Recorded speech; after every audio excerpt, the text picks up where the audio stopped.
Guillermo Lasso lideró la oposición a las reelecciones indefinidas, para lo que Compromiso Ecuador solicitó una consulta popular al Consejo Nacional Electoral.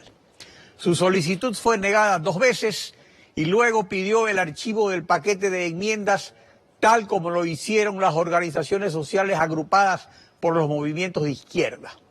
Finalmente, el presidente Rafael Correa solicitó a la Asamblea una transitoria que excluya su candidatura de las elecciones presidenciales 2017. Guillermo Lasso, líder de Creo. Buenos días.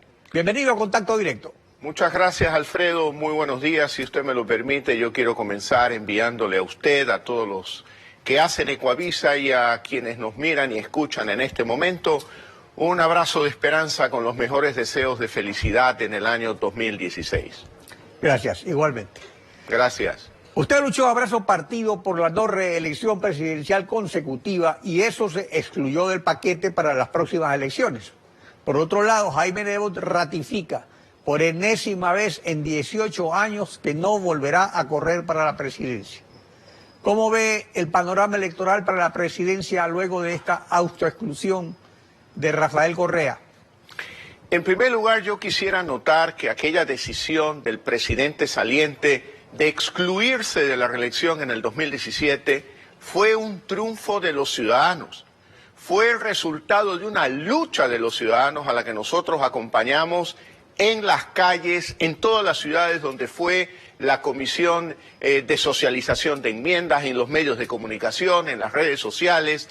Y esa presión social que ejerció la ciudadanía logró que el presidente saliente decida abstenerse él de participar en las elecciones del 2017. Por lo tanto, ese fue un éxito de los ciudadanos. Pero eso no es suficiente.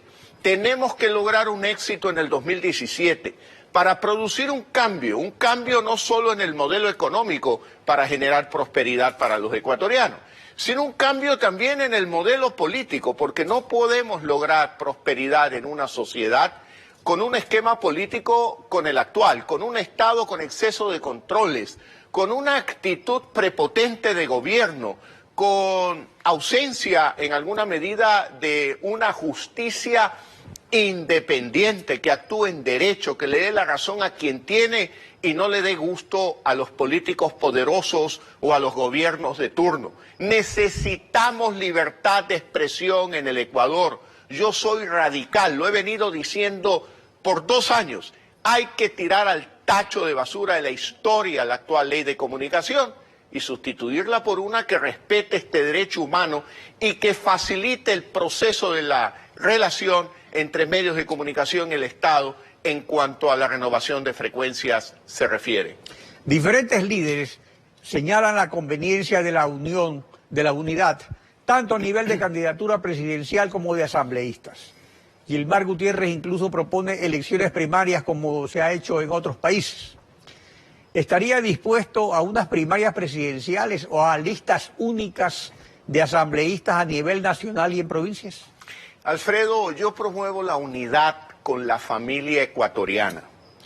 Y en esa promoción de la unidad con la familia ecuatoriana llevo trabajando por más de 5 años, recorriendo el Ecuador, conversando con el padre que no tiene empleo, con la madre, especialmente las madres solteras, que no tienen oportunidades para avanzar en la vida, con los jóvenes ecuatorianos que ven restringida su libertad para estudiar la carrera que ellos quieran en la universidad, conversando con aquellos padres especialmente de familias pobres que les angustia que hoy se venda droga afuera de las escuelas y colegios del Ecuador.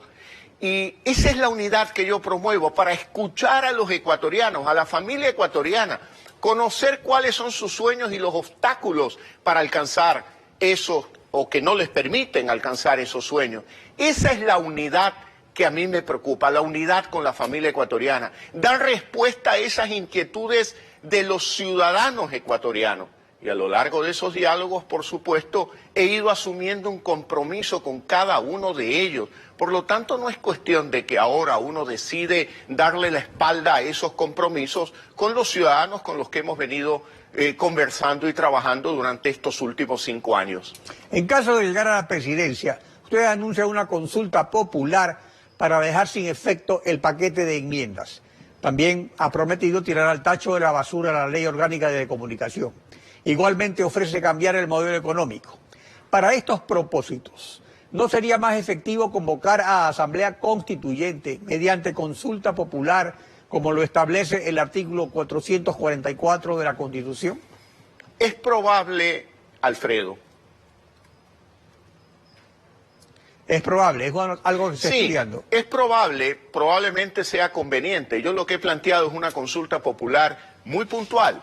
¿Para qué? Para devolverle a los ciudadanos ecuatorianos el derecho que ellos tienen de decidir en las urnas si están de acuerdo o no con ese paquete de enmiendas que ilegítimamente y de espaldas al pueblo fue aprobado el 3 de diciembre del año pasado. Por lo tanto, que sea el pueblo el que decida, ratifico o rectifico. Y si rectifica, pues hay que dar marcha atrás con el paquete de enmiendas.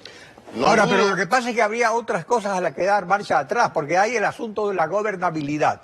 Ya se está viendo incluso lo que está pasando en Venezuela y en Argentina, que se anunció como una gran cosa la unidad de la oposición, pero resulta que en el un caso fue para la presidencia, en el otro para la asamblea, pero en los dos casos hay graves problemas.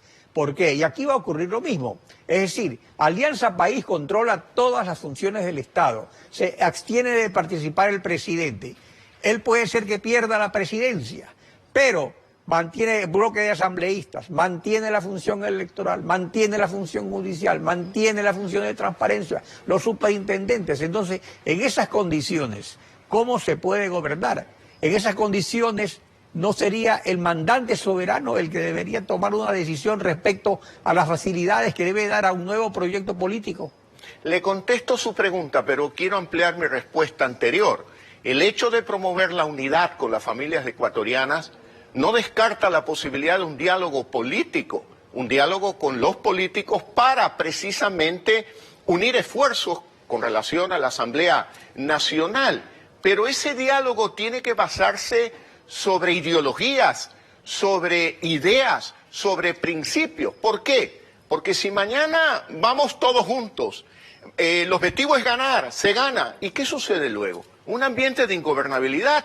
¿Por qué? Porque entonces la pregunta es, ¿y para qué estamos juntos? Deberíamos de resolverlo eso antes, porque hay que cambiar, como digo yo, el modelo político y probablemente su comentario sea el válido. Hay que llamar a una asamblea constituyente para poder dar marcha atrás a todo este andamiaje jurídico de un Estado controlador que tiene asfixiado a los ciudadanos, que no permite el desarrollo del emprendimiento con libertad, aquel emprendimiento generador de empleo y de oportunidades para las familias ecuatorianas. Sin duda que sí, y para eso es necesario un diálogo político, pero un diálogo al que hay que darle contenido, no simplemente decir 3, 6 o 10 cosas. No, probablemente serán 21 puntos programáticos que unan a todos los sectores políticos para que luego no exista ese ambiente de ingobernabilidad donde nadie sabe para qué se unieron y luego nos podemos correr el riesgo de lo que ya ha pasado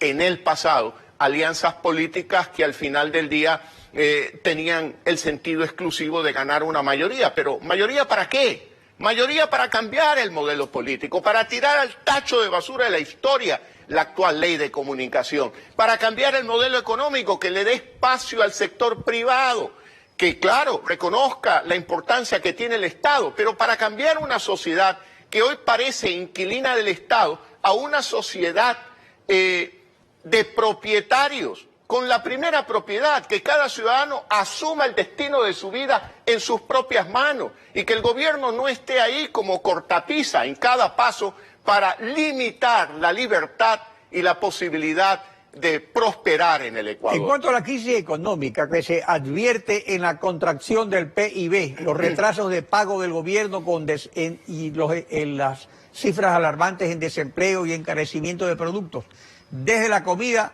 hasta los servicios bancarios. En las redes sociales, César Borges, el presidente nacional de Creo, llama a seguir señalando los errores que deberán corregirse en el 2017. Ahora, en vez de seguir señalando errores que todos conocemos, mientras el gobierno indica aciertos que suenan huecos, ¿no es hora ya de puntualmente anunciar medidas concretas que eviten que la crisis se empeore no solo para el próximo gobierno, sino para toda la población. El año 16 yo diría que es el año de las propuestas. Precisamente, ¿por qué? Porque tenemos que alimentar la esperanza de los ecuatorianos, a quienes yo les quiero decir, el Ecuador tiene salida y tiene salida sin petróleo, pero claro, el modelo económico tiene que cambiar, un modelo que le dé espacio a la inversión, que le dé espacio al comercio, que nos permita cambiar la economía ecuatoriana actual por una economía moderna que esté insertada al mundo. Nos preocupa la dolarización, pero la dolarización no se va a proteger con medidas creativas, imaginativas. La dolarización se la protege trayendo más dólares al Ecuador. ¿Cómo se traen más dólares al Ecuador? A través del comercio, de mayores exportaciones y a través de la inversión extranjera. Pero para traer comercio necesitamos acuerdos de comercio con todas las regiones del mundo. Me explico con un simple ejemplo. Las flores ecuatorianas han sufrido un shock durante los últimos años. Tienen a Colombia como el gran competidor que ingresa al mercado americano en condiciones superiores a las del Ecuador. ¿Por qué? Porque Colombia tiene suscrito un acuerdo de comercio con los Estados Unidos. Y luego los costos de los productores florícolas de Colombia son más bajos, no tienen sobretasas arancelarias. Por lo tanto, necesitamos recrear esas condiciones, abrir mercados para incrementar las exportaciones, no solo por precios, sino fundamentalmente por volumen, y por esa vía atraer más dólares a la economía. Y luego la inversión extranjera es fundamental, y la inversión extranjera requiere acuerdos de comercio, una economía moderna, insertada en el mundo, y requiere también el recorte de excesos de controles del Estado, el recorte de exceso de impuestos para que sea atractiva la inversión extranjera en el Ecuador.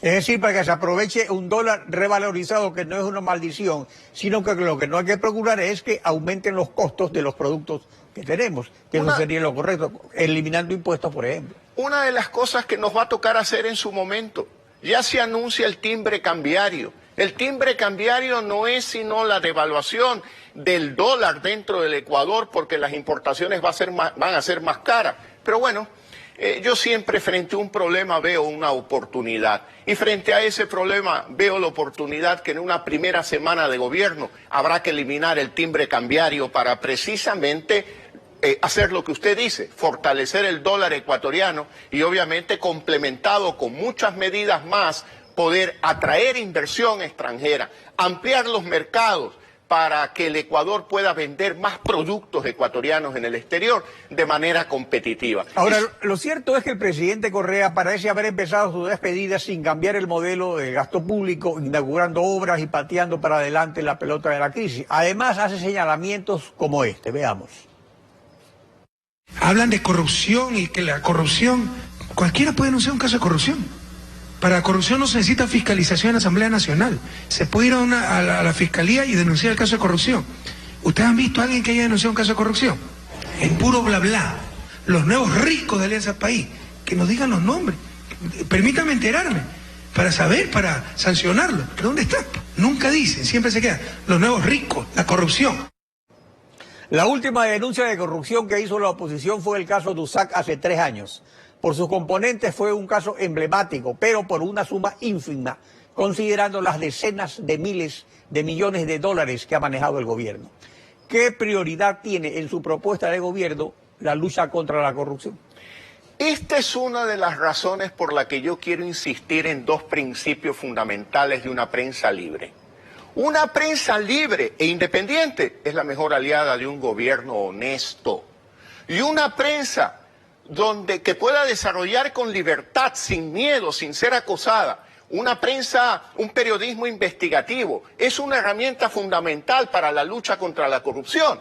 Entonces, ¿por qué aquí no se denuncia? ¿Por qué hay temor, pues? ¿Por qué hay miedo? ¿Por qué hay control? Excesivo control sobre esas denuncias. Y necesitamos una justicia independiente, que actúe en derecho, que simplemente le dé la razón a quien la tiene y que mañana, a través de ese procedimiento, y no con este show, escríbame quien tenga que contarme quiénes son los nuevos ricos del Ecuador. No es a usted al que se le va a contar, presidente saliente. Hay que contársela a la justicia ecuatoriana, a esa justicia independiente que debe de nacer muy probablemente de una nueva Asamblea Constituyente. Guillermo Lazo, gracias por acompañarnos en Contacto Directo. Gracias, Alfredo. Estefi. Son las 7 de la mañana con 10.